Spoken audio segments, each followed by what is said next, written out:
Good evening, my fellow citizens. This afternoon, following a series of threats and defiant statements, the presence of Alabama National Guardsmen was required on the University of Alabama to carry out the final and unequivocal order of the United States District Court of the Northern District of Alabama. That order called for the admission of two clearly qualified young Alabama residents who happened to have been born Negro. That they were admitted peacefully on the campus is due in good measure to the conduct of the students of the University of Alabama who met their responsibilities in a constructive way. I hope that every American, regardless of where he lives, will stop and examine his conscience about this and other related incidents. This nation was founded by men of many nations and backgrounds. It was founded on the principle that all men are created equal, and that the rights of every man are diminished when the rights of one man are threatened.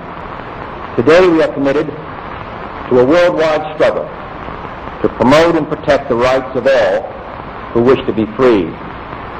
And when Americans are sent to Vietnam or West Berlin, we do not ask for whites only.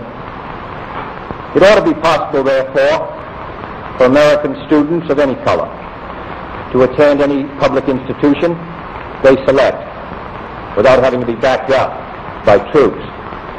It ought to be possible for American consumers of any color to receive equal service in places of public accommodation, such as hotels and restaurants and theaters and retail stores, without being forced to resort to demonstrations in the street. And it ought to be possible for American citizens of any color to register and to vote in a free election without interference or fear of reprisal. It ought to be possible, in short, for every American to enjoy the privileges of being American without regard to his race or his color. In short, every American ought to have the right to be treated as he would wish to be treated, as one would wish his children to be treated. But this is not the case. The Negro baby born in America today, regardless of the section of the state in which he is born, has about one-half as much chance of completing a high school as a white baby, born in the same place on the same day. One-third as much chance of completing college. One-third as much chance of becoming a professional man. Twice as much chance of becoming unemployed. About one-seventh as much chance of earning $10,000 a year. A life expectancy which is 7 years shorter, and the prospects of earning only half as much. This is not a sectional issue. Difficulties over segregation and discrimination exist in every city, in every state of the Union, producing in many cities a rising tide of discontent that threatens the public safety. Nor is this a partisan issue. In a time of domestic crisis, men of goodwill and generosity should be able to unite regardless of party or politics. This is not even a legal or legislative issue alone. It is better to settle these matters in the courts than on the streets, and new laws are needed at every level. But law alone cannot make men see right. We are confronted primarily with a moral issue. It is as old as the Scriptures and is as clear as the American Constitution.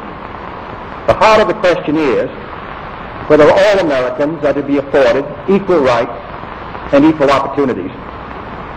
Whether we are going to treat our fellow Americans as we want to be treated. If an American, because his skin is dark, cannot eat lunch in a restaurant open to the public, if he cannot send his children to the best public school available, if he cannot vote for the public officials who represent him, if, in short, he cannot enjoy the full and free life which all of us want, then who among us would be content to have the color of his skin changed and stand in his place?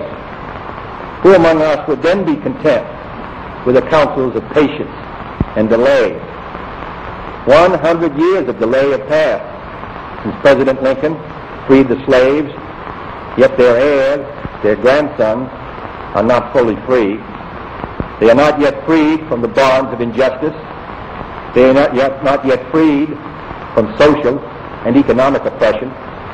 And this nation, for all its hopes and all its boasts, will not be fully free until all its citizens are free.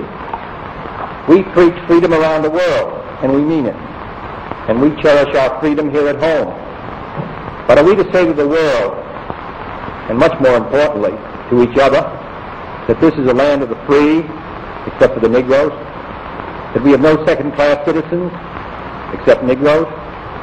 That we have no class or no ghettos, no master race, except with respect to Negroes?